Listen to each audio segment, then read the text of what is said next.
there. What should we do?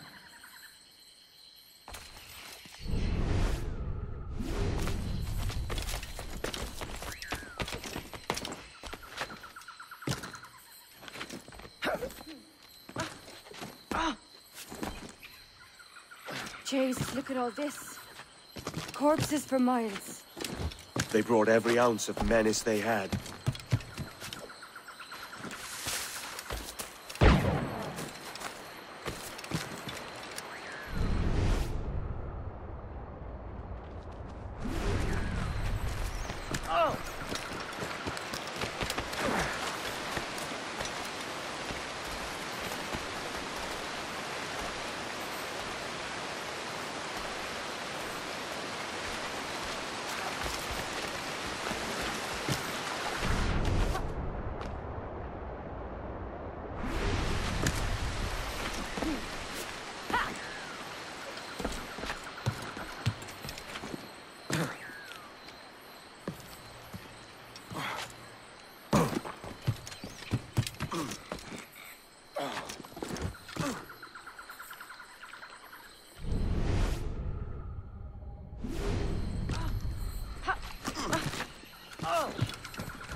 Up ahead.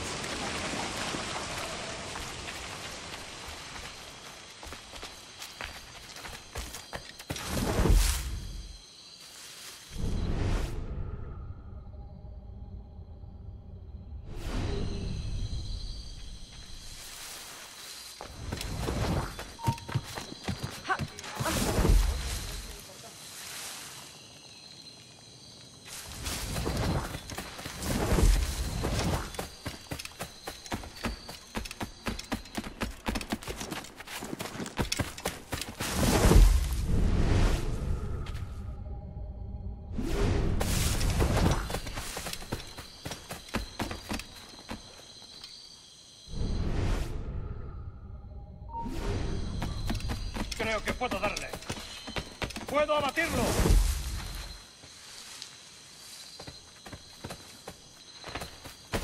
¡Apresadlo cuanto antes! Time to lance the shaker.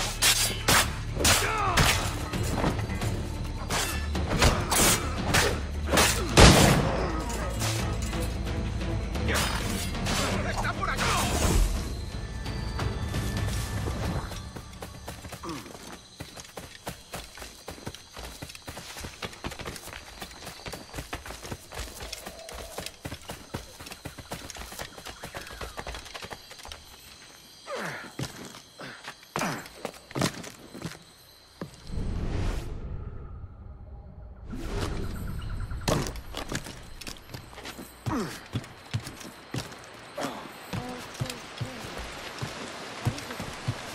Later, Anne. I'll tell you all when this is finished.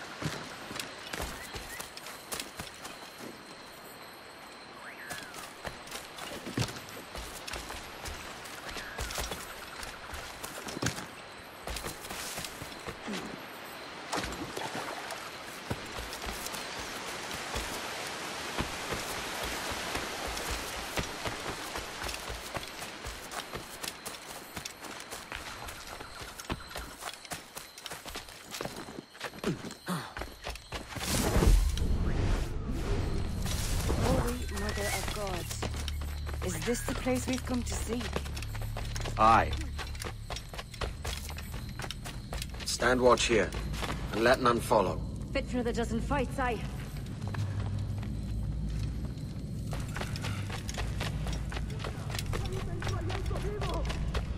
¡Mis piernas! ¡Oh, mis piernas! ¡Venga, muévete! ¡No puedo! ¡Mis piernas no responden!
¡No te acerques a eso!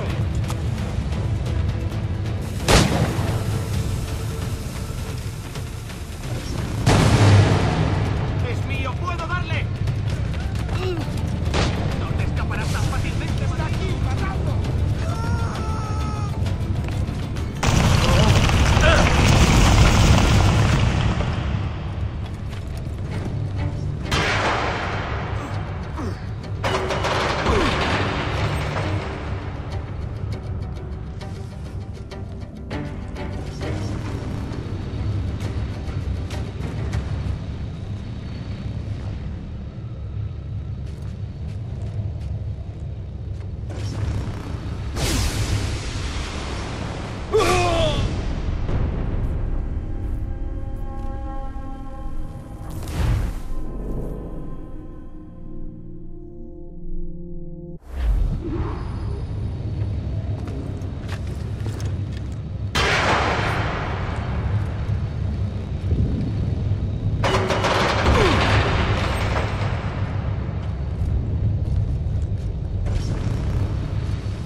And brought these miserable empires to their knees. There is so much potential in you. So much you have not yet accomplished.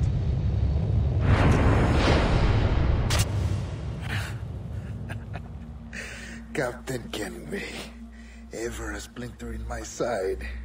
Does this murder fulfill you? I'm only seeing a job done, Torres. As you'd have done with me. As we have done, I think. You have no family anymore, no friends, no future. Your losses are far greater than ours. That may be. But killing you rights a far greater wrong than ever I did. You honestly believe that? You would see all of mankind corralled into a neatly furnished prison, safe and sober, yet dulled beyond reason and sapped of all spirit. So with everything I've seen and learned in these last years, I do believe it. You wear your convictions well. They suit you.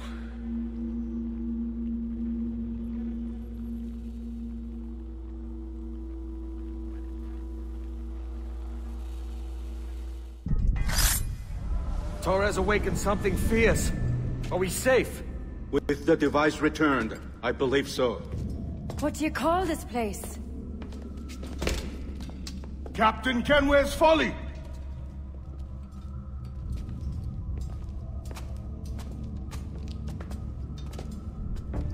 Petzawol Tesu Tukila. Ka Wenen. We will seal this place and discard the key.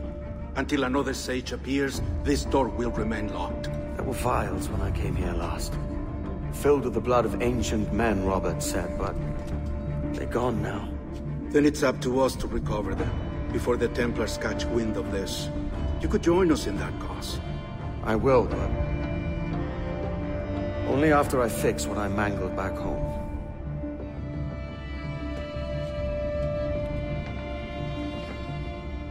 It arrived last week.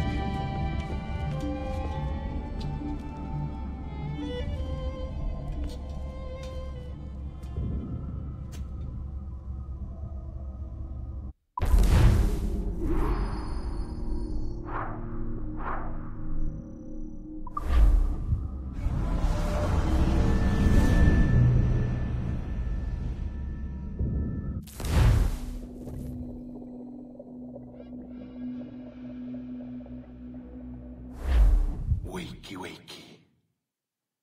I don't believe we've been formally introduced. Not in this era, anyway. I wish I could explain all the strangeness, but there isn't much time. The short of it is, you saw my beloved Juno. And for a brief moment, I thought she might occupy this tender body of yours. But something went wrong. And now, she's back out there. Adrift. Oh, she was magnificent once. One of a race of beautiful, wonderful creatures. They created your kind. Did you know that? Your people were tools to them. That's all you have ever been. That's all you should ever be. One day soon, I hope. For the world is nearly ready for her return. Wired. Prepared for a second coming. Uh-oh. Here they come. Those Templars. Or maybe assassins this time. Idiots. All of them. I envy you. It was her wish that I be here to greet her. It was her experiment that made it possible for my rebirth as one of these things. Stay down! Get down on your back! Now! He's got a gun! Guide me into the grave, beloved! I am your instrument! Put the gun down! Drop it! Drop your weapon!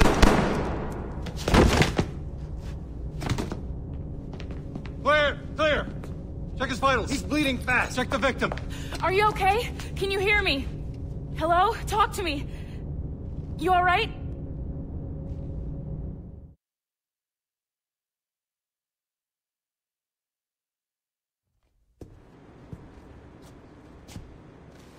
There you are. Thank God. I hope you feel well. You look good. Can you stand?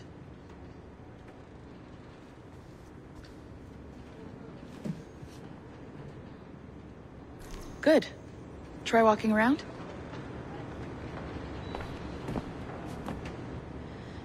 A doctor came by, said there wasn't anything to worry about. That the liquid in the syringe was far, far below a lethal dose. I feel terrible about all this. About everything. All our evidence pointed to you, but it was John all along. God, the things we found on his computer. Whatever you need, we'll provide. You've done an amazing job. Speaking of which, our trailer is finished. Would you like to see it? I owe you that much. There we go. I uploaded it to your database. You can watch it here or at your Animus. I think you'll love it. It really captures the essence of the era. So, take care. And again, thank you. In a world where pirates rule the waves, these men will discover that nothing is sacred and everyone is committed to rum, plunder, and women. Hola, ladies. This summer, Abstergo Entertainment invites you aboard for the adventure of a lifetime. So sharpen your cutlasses, shine your hooks, and sail with the devils of the Caribbean. This virtual experience is not being rated.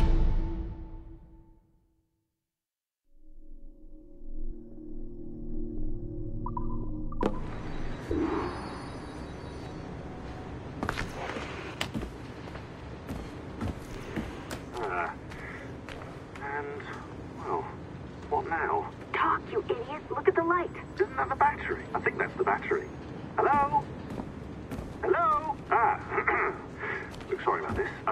My name is Sean, and back there is Rebecca, my partner in crime. Hello. Bloody good work earlier. Honestly, I mean it. Delivering us all that data.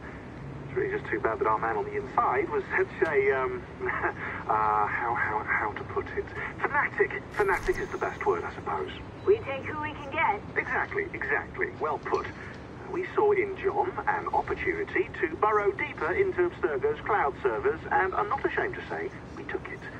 Not realizing, of course, that he was enlisting you to help him. And to blame, should anything go wrong. I suppose it all worked out very nicely in the end.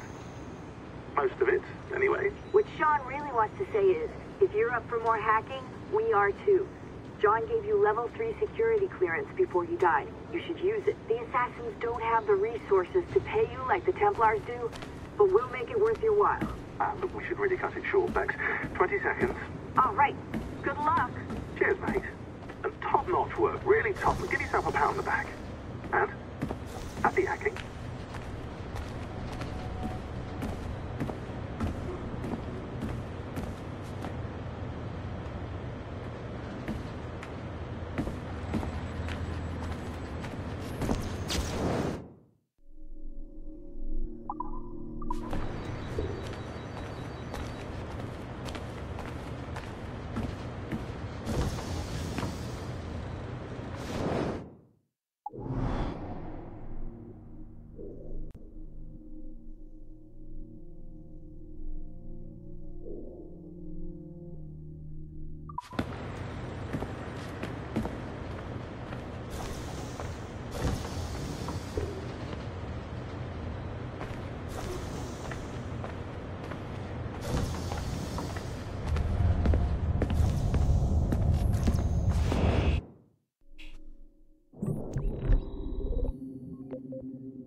Our initial research into the life of Ratana Gaydon focused on a period spanning his late teens to his early 30s, but our researchers came away unimpressed by his calm and stoic demeanor, with occasional flashes of extreme anger. This was not the sort of leading man we felt comfortable endorsing. We decided, therefore, to delve into his early childhood, with the hope that scenes of pre-colonial America might hold some appeal. As you can see here, there is a certain naive charm and innocence to this young boy. Unfortunately, our researchers found this young man's story deeply problematic as well. For one, the omnipresence of the Mohawk culture lacks the balance necessary to tell the true story of America. And secondly, the Mohawk language would certainly be an issue for most of our audience. We therefore feel that although Ratana Tankon's early life would be of some interest to our more educated viewers, it's unlikely that his story would appeal on a broader scale, being too foreign, as it were, to normal audiences. Our team recommends we pass on this property.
Surrogate Initiative, Test Session 32, January 11th, 1981.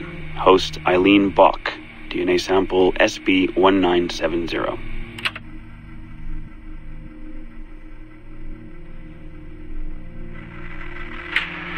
Miriam? Miriam, is that you? Are you in here? Barton! Oh, thank God you're safe. If you've been very sick. Basil, how did they find you? Oh, Jesus, what would they do to you? Has they hurt you at all? I told them nothing. All they do every day is ask about you and that artifact. But I didn't tell them anything. Nothing. I know you didn't, Miriam.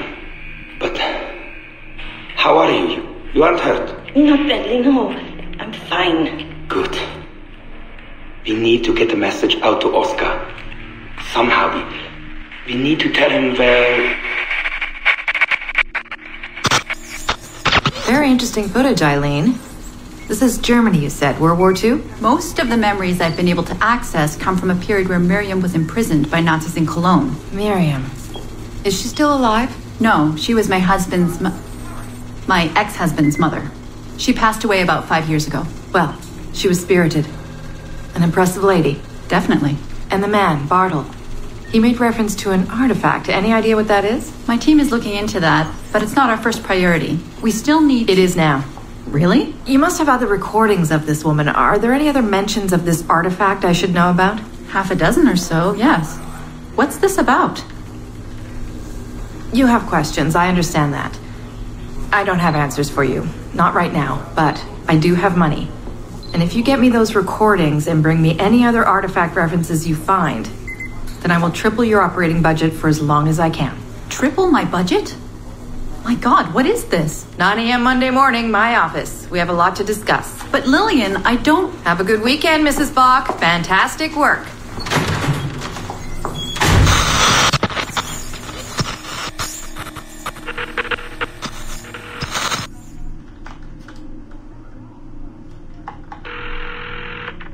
Hello, this is Carl. Hi, it's Eileen. Hey, how are you? Good. Busy. Cold.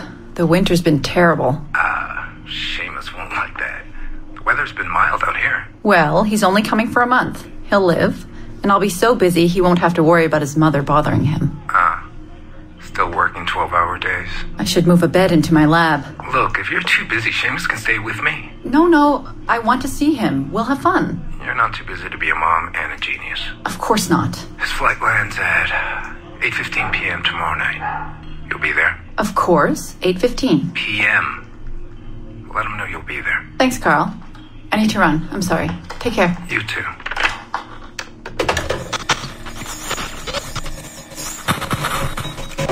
Ah, Eileen. Didn't see you come in. I'm not interrupting? No, it's fine. The subject is unconscious. He's traipsing around 18th century New Orleans right now, in the memories of a woman. That must feel odd. How long has he been under? 83 minutes. Whoa. It's average. What can I do for you? I just wanted to thank you for sending Lillian to see me. She came away very impressed. There. You see, all these bureaucrats need is a little glimpse of our secrets every so often.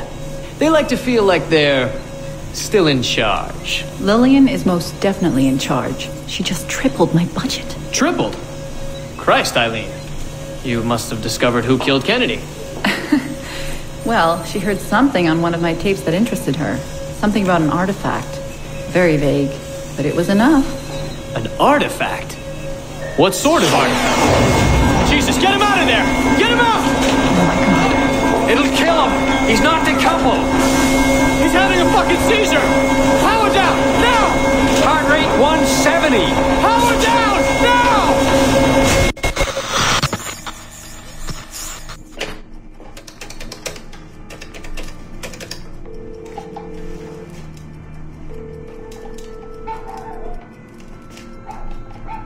Eileen, Warren here.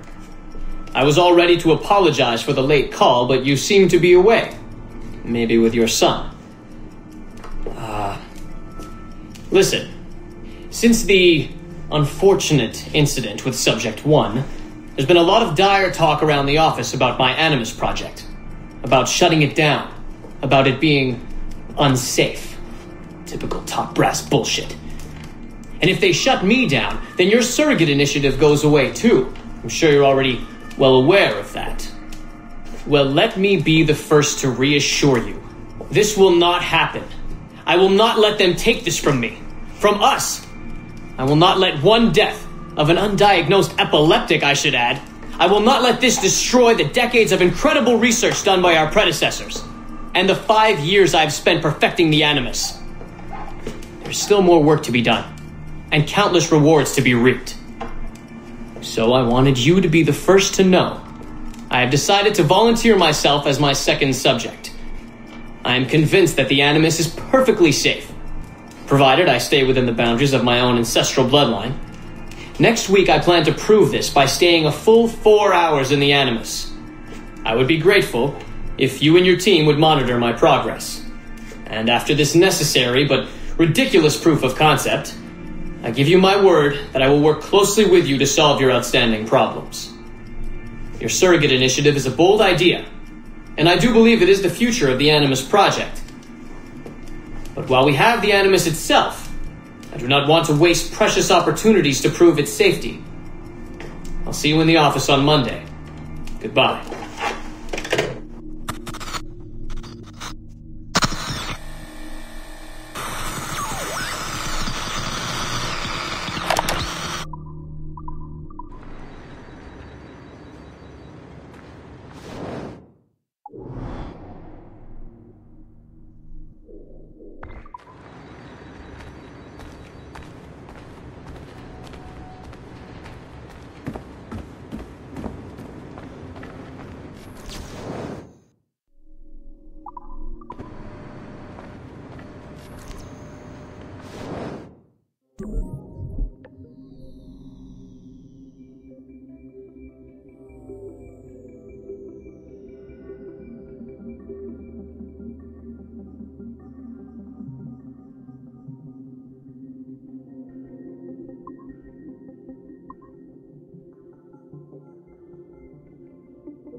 Our initial reports gave us hope that Enzio Auditore would serve as an ideal candidate for future Abstergo projects.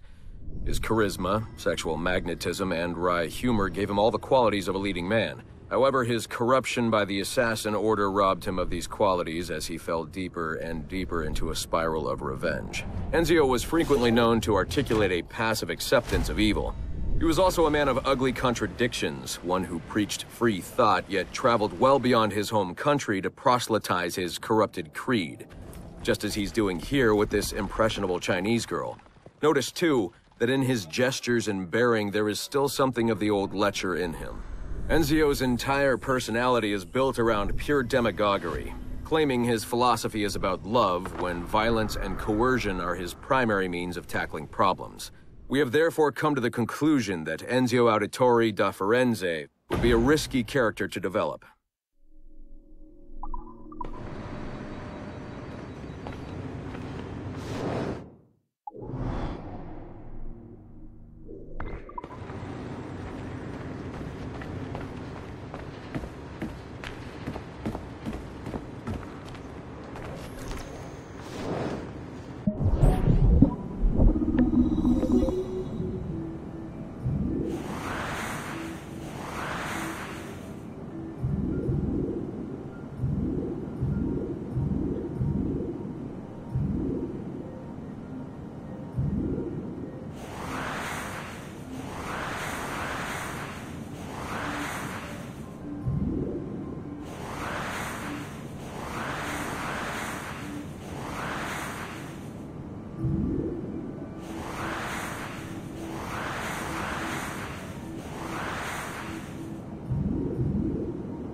Timestamp August 16th, 2013. The following audio clips were selected from over 160 hours of reel-to-reel tape found in the residence of the late Dr. Warren Vidic following his murder in December 2012. According to labels on the tape's canisters, these recordings were made over a 14-month period between 1980 and 1981 without the consent of their primary subject, Mrs. Eileen Bach, a colleague of Dr. Vidic's and the originator of Abstergo's surrogate initiative. Mrs. Bach is now deceased. It should be stated unequivocally that Dr. Vidic made these recordings illegally and of his own volition using wiretaps and hidden microphones. Abstergo Industries had no knowledge of his actions and disavows any responsibility for them. And we're live. Capacitors at full. Ease the signal in. A little more. You feel anything? Don't be timid. Double it. No, we're taking it easy. 20%. 30. Eileen, go easy. We're 6 past yesterday. And boost the inputs. Too risky. Not if we split the I/O signals. 25%. Ease up. Oh, okay. There. I see something. What is it? Mein Gott. I hear talking. You're okay? Ja, ich höre Stimmen. It's German. Mein Name ist Miriam Kurz. I see a light. It's cold. Ich werde nichts sagen. There's a man with me. Mehr werde ich nicht sagen. Keep an eye on our vitals. Mein Name ist Miriam Kurz und ich bin eine Navajo. Des Hitlers Zwang, der macht uns klein. Noch liegen wir in Ketten. Doch einmal werden wir wieder frei. Wir werden die Ketten schon brechen. Eileen? Denn unsere Fäuste, die sind hart, ja. Und die Messer sitzen lose. Für die Freiheit der Jugend kämpfen Navajos. Switch off. Powering down. Kämpft Navajos. Get her out of there. Oxygen from the valve. No. No, Satish, I'm fine, really. Quit the heroics. Just breathe. Better? Yes, thank you. Did we get something? It'll take a while to parse. What did you see? It wasn't just seeing. It was feeling. Being. I was scared. You were shouting in German? I think I was in Germany. I was in Germany, Satish.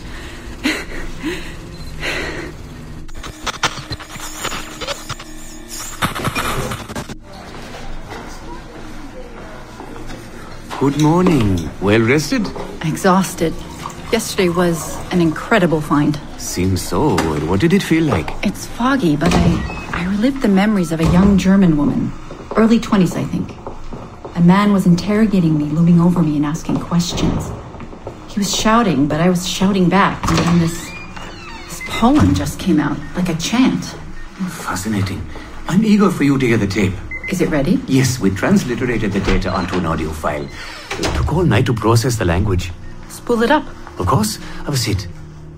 Judging by the subject matter and the setting, I'd say you landed somewhere in Germany in the 1940s, 1 or 2 generations back. During the war, I'd imagine. 1940s Germany? That would be Miriam Kurz, my ex-husband's mother. So she's not related to you in any way? God, I hope not. I'd hate to find out my ex-husband is also my brother. Well, if it was Miriam Kurz, then we hit a home run. You tapped into someone else's bloodline entirely. Should we celebrate? We'll listen first. Surrogate Initiative, Test Session 23, July 29th, 1980. Host, Eileen Bach. DNA sample SB1970. It's a little garbled at first. This is you settling into the memory. Your name, say it. My name is Miriam Kurz. Louder. My name is Miriam Kurz, and I am Navajo. Where did you last see the artifact? Who holds it now? I'll say nothing. I've told you all I will. I don't believe that is true. Who has the artifact? Hitler's dictates make us small, and you're bound in chains. But one day again, we shall walk tall. No binds with us. Restrain. Enough. For hard our fists, yes, and the knives at our wrists for you to be free. Navajos lay siege. Lock her away. Navajos lay siege. And that's where we pull you out. Whoa. What would it take to get a visual render of all that? Months, unfortunately. It took 13 hours just to process the audio. Visual takes much longer. But Vidic is able to record audio and visual in real time. How does he do it? His subjects are exploring their own genetic memories. That requires much less processing power. Hold on, sorry. Eileen here. Hello. You have 10 o'clock in Lillian's office. It's 10:13 now. Oh, shit. I'm sorry. Tell her I'll be right there. And tell her we have some good news. No problem. You in trouble? The monthly progress report. I'm trying to be honest about our progress, but no matter how much I polish our facts, Warren Vidic swoops in, promising the moon for pennies, and gets 10 times the funding for his Animus project. Well, we are using his Animus technology. He's the foundation. We are the skyscraper. Which is why he should be a tech lead, not a project director. Good work, Satish.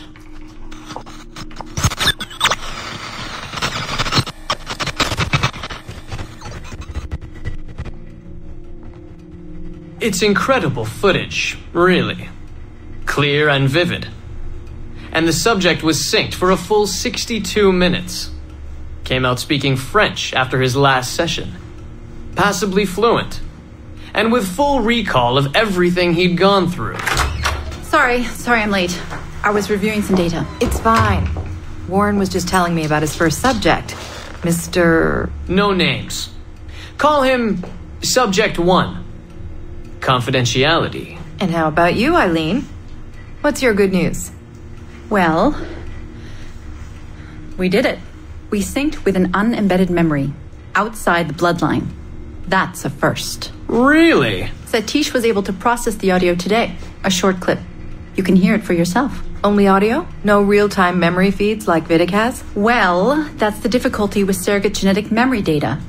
Because I'm viewing memories not embedded in my own DNA, we can't rely on my cognitive faculties to help me process the signal. All we can do is record the raw data and transliterate it later. Hold on. You're running this experiment on yourself? I am. It's going well. I don't like the sound of that. Look, the sample I'm using, the DNA comes from my own son. It's safer this way. Ah, good thinking. 50% of my son's DNA is also mine, which reduces the danger by a huge margin. Meaning, I can now explore the memories of people who aren't directly related to me on his father's side. But for brief periods of time, I imagine. Right. Just a minute or two so far, but we're getting there. Come by the lab and listen for yourself. I will, when I have a moment. Unfortunately, work beckons. Ladies? That man is colder than a San Francisco summer. Stay focused, Eileen. You both have important work to do. Obviously. But my work requires his Animus technology. I feel a little caged in. That's collaboration, Eileen. It's how science works. I shouldn't have to remind you. I know. I'm just tired. Stop by and see us today. We have a lot to share. If not today, then this week sometime. Thank you.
Really? They checked mine?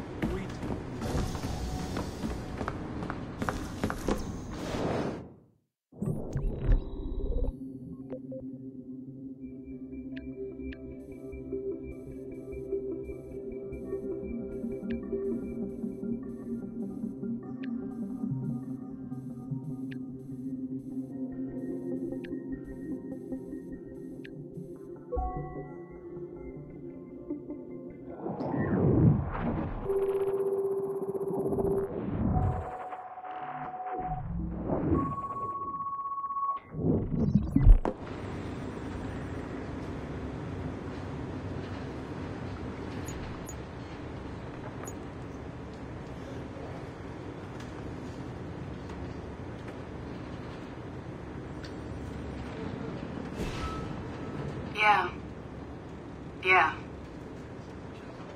He was killed. Shot in the chest multiple times. No, that shouldn't be a problem. We collected more than enough data. We'll know soon enough.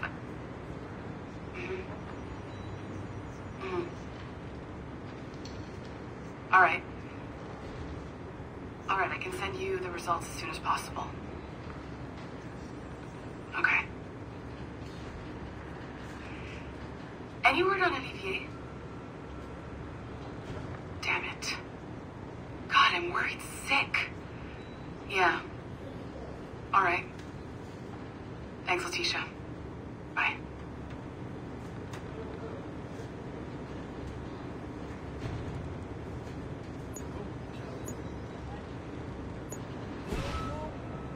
Hey, thanks for sharing the white whale data with me.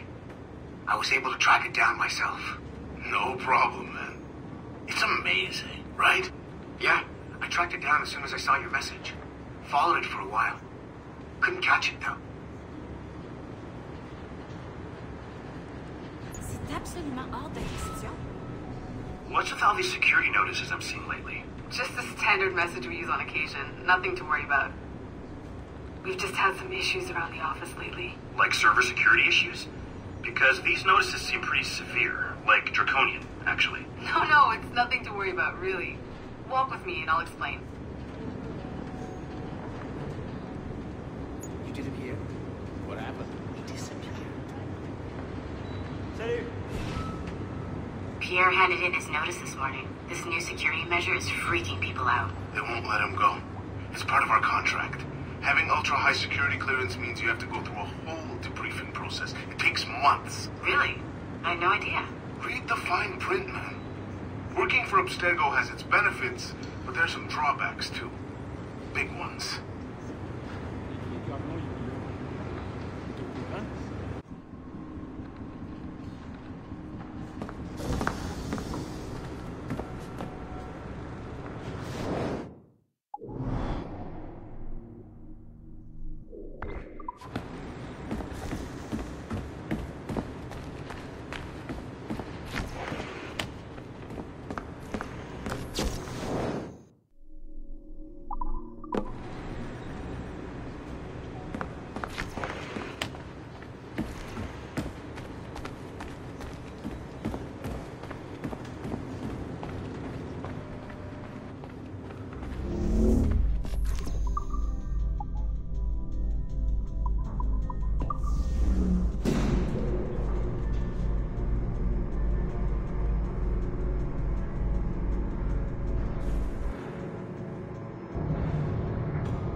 Surrogate Initiative, Test Session 27, October 21st, 1980. Host Eileen Bach, DNA sample SB1970. Miriam, my dear girl, there is no good reason for you to be here, but you're in trouble.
We are attempting to synchronize the DDS system. This will only take a moment.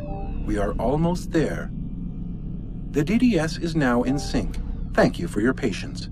We hope you enjoy your experience. Rudolf II invited many notable figures to his court, making Prague the center of European culture.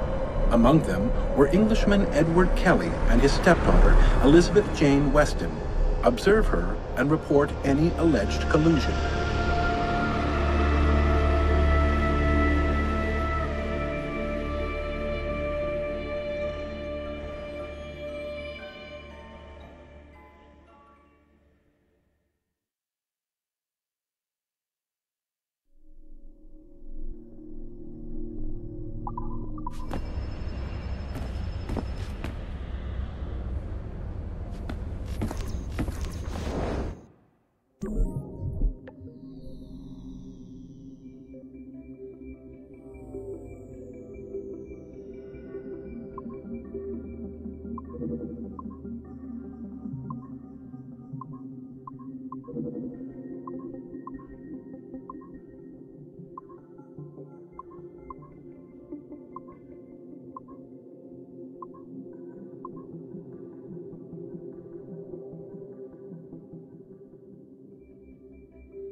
February 12, 1981. Qualitative personal interview with Subject 1 on ancestral research regarding Avalon de Grand Prix. How are you feeling? Any side effects? Not really. Aside from the headaches. They've been worse since I started staying in longer. But I don't want to stop. I like her. I want to know what she does next. What's it like? Reliving her memories. So different. The Animus, I mean. The past. At first it was confusing. Distracting. Like New Orleans, the stench. I wasn't expecting all the smells. Smell is the sense most directly linked to memory. When I'm in her memories, it's like I can smell more than I usually can. In general, women have a more acute sense of smell than men do. I had wondered how that would translate. Anything else? Yeah. She's smaller than me, but it's like her body could do more. Did that surprise you? At first, yeah. The ERA people might hate me for this or whatever, but I don't usually think of girls that way. Climbing things. My mom, my sisters. The animal feeling of Aveline sinking her hidden blade into the throat of... Go on. It doesn't feel feminine. What I think of as feminine. But then at the same time it does. Her center of gravity is way lower. That was a surprise. How easy it is to land. How steady I am on her feet. Sorry. This is hard to talk about. No, it's fascinating. This is what we need. Pure experience, in your own words. Okay. Can you tell me about Gerald Blanc? What about him? He and Avalon were close, but we haven't been able to ascertain if he might be your missing ancestor. Do her memories suggest anything to you? Does this make you uncomfortable? Remember, these are her memories. You're just playing them back. It's not even acting. You're a researcher. Like you say, I haven't experienced her consummating anything. That would be Anyway, I think maybe she was confused. Oh. Well, first of all, I don't really know for sure, okay? I mean, guys think about sex more than girls, right? That's a fact. As a researcher, what did you observe? Does it mean she's more like a guy if she thinks about... Is that why she's able to assassinate? Well, okay, here's the thing. I don't know her thoughts, but from what's in her memories, physically, the fidgeting, some hesitation, what she looked at, who she looked away from, the things she didn't say when I expected her to. If I had to guess what it meant, I would think she was thinking about sex. But I'm a guy, so I would think that, right? So what does it mean for women to act that way? It has to mean something else, right? As a subject, you're able to observe more finely than I am in review. What about unwanted attention from men? Well, I thought that would be the hardest thing to deal with. I'm not into that, for the record. Not at all. Yes, I know. But the way she dealt with it, it happens so often. It's like you stop noticing everything she does to avoid it. Crossing the street, eyes in the back of her head. She knew how to handle herself. When she was charming, felt kind of similar to killing. Or the build-up to killing. Can we take a break, Mr. Vidic? Of course.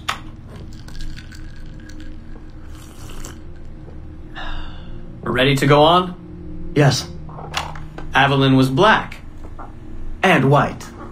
On her father's side. You're sensitive to that? I guess. I mean, I'm white. Evelyn looks black, so that's different. But you get used to it. Like with the girl thing. Until someone makes you not used to it. What do you mean? I don't think I've ever had to think so much about what I'm wearing or how I'm walking. But Evelyn, it's like she goes through her whole life in these uniforms. People expect her to behave in a certain way. Definitely. Sometimes I worry I'll slip up and play too relaxed at the warehouse and, I don't know, blow her cover. You can't blow her cover. I know. I'm just replaying the memories. I can't change them, I know. But I see it, right? It's a risk. It's... stressful? Yes. It's best when she goes out as an assassin. On the roofs or in the bayou. I think she was more relaxed that way. Can you imagine? You're only relaxed when you're going to kill someone. Let's stick to memories rather than imagination. What about the slaves? They're kind of just... everywhere. I mean, that sounds bad. Slavery is bad, but no one's acting like slavery's bad. It's fun when she frees slaves. Is it supposed to be fun? We're not looking for supposed to. Focus on what it is.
Glad that's over. I hate it when they escalate the security. It makes me jumpy. Did they put anyone in the bunker this time? Just for a few days, I think.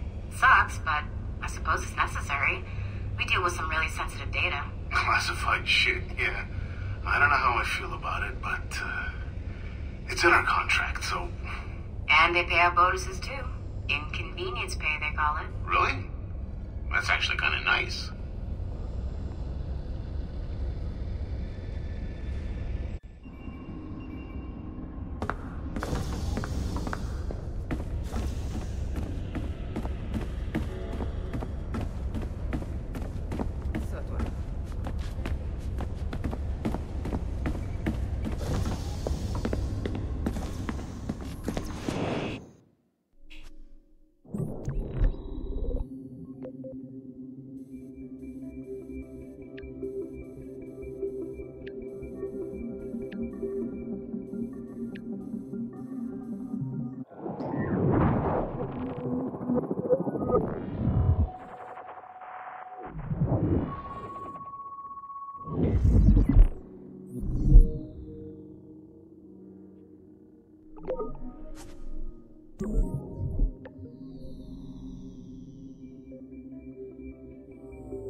Surrogate Initiative, Test Session 30.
This will be a short one, Dad.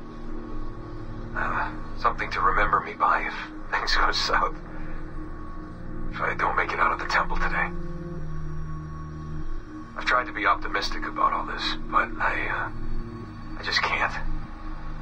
I think spending all this time in Connor's memories has made me anxious. I mean, his story is so painful in so many ways. Still, he never lost hope. Even when his faith in others eroded. I can only believe that what we are doing is the right thing, and that I can stop this disaster. I know this. I mean, the technology is there, waiting for us to use it. I'm the final piece of the puzzle. Something in my genes, or my memories.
Là-bas pour tout l'or du monde.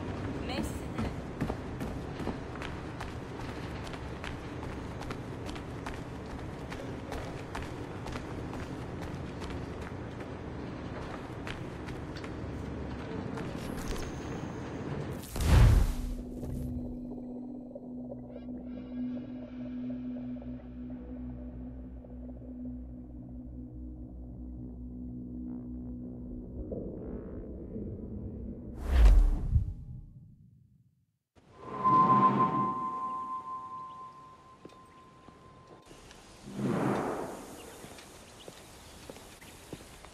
Gentlemen, how do you find it here? It will work for us. But our goal must be to scatter our operations. To live and work among the people we protect, just as Altair ibn La'ahad once counseled. Well, until that time, it's yours as you see fit. Edward, Captain Woods Rogers survived his wounds. He has since returned to England, shamed and in great debt, but no less a threat. I will finish that job when I return. You have my word.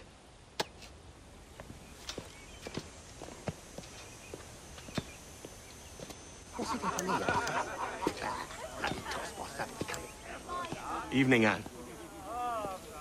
Edward? I'll be sailing for London in the next few months. I'd be a hopeful man if you were beside me. England's the wrong way around the globe for an Irish woman. Will you stay with the Assassins? No, I haven't got that kind of conviction in my heart. You? In time, aye. When my mind is settled and my blood is cooled. Sail ho! Coming into the cove!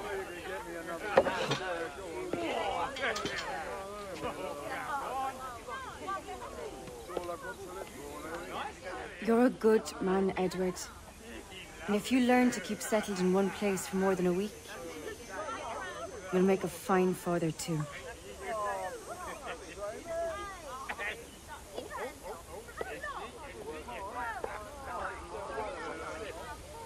Of all the money that e'er I had, I spent it in good company, and all the harm that e'er I've done, alas, it was to none but me. And all I've done for want of wit, to memory now I can't. So that the parting glass, good night and joy be with you all.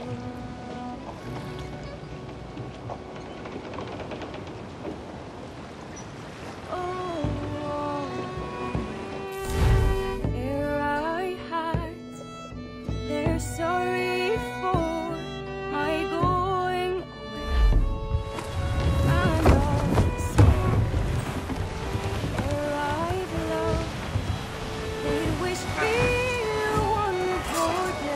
done, Suggs! Let's get moving! But since it falls unto my lot that I should rise and you,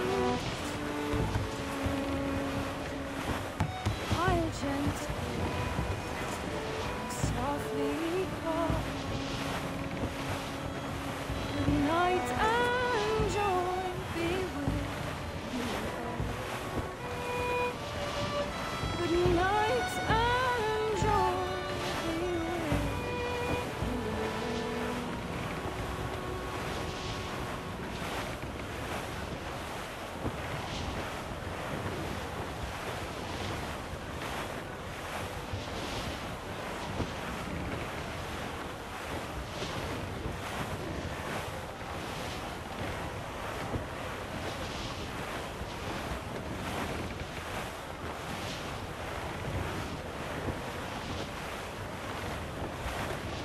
Father, did you always know how to sail a boat?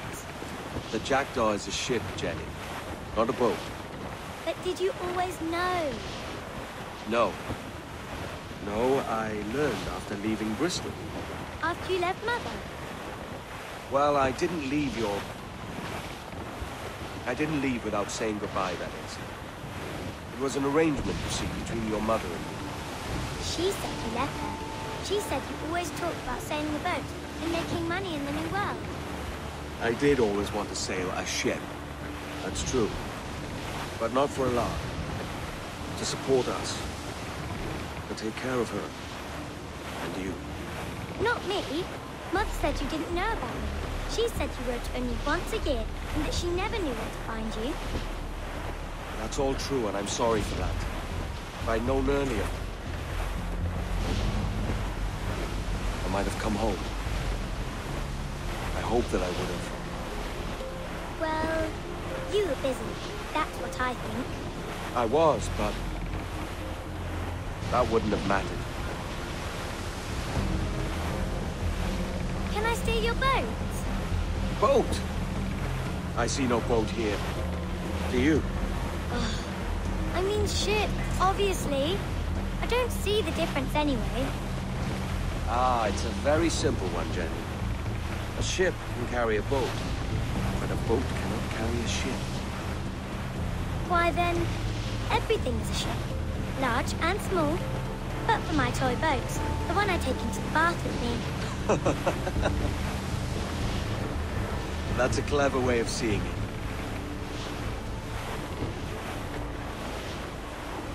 Is it hard to talk about Caroline, Jenny?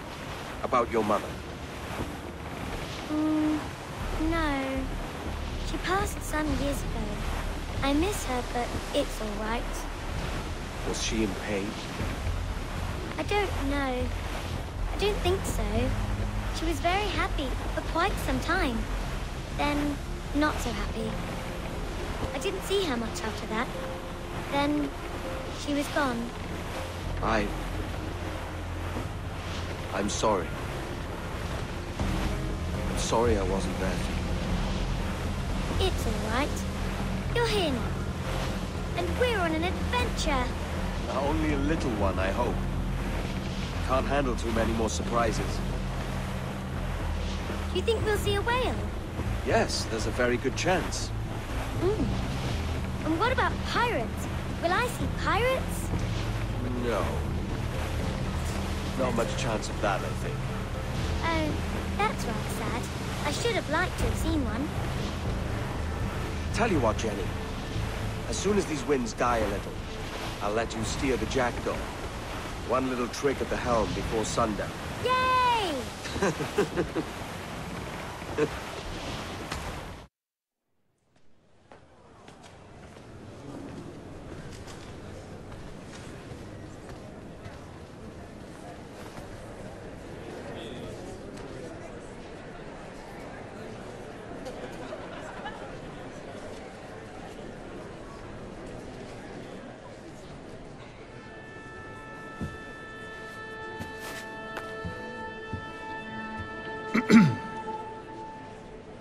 Miss Jennifer Kenway, may I introduce myself? Jennifer Scott, if you please. I'm sorry, My daughter was raised by her mother, Caroline, until she passed away some years ago. Jenny prefers to use her surname to mine. Please forgive my ignorance. I will. She may not. Father, help me. This little rascal, however, is a Kenway. What's wrong, Hafen? I can't see the stage. Up we go. How's that? Fine. But won't your arms tire? Hey, I'm not so old as that. But if they do, then we shall quit this posh gig and go and meet your mother for some chocolate at White's. How's that sound? Yes, please. Okay, hush now.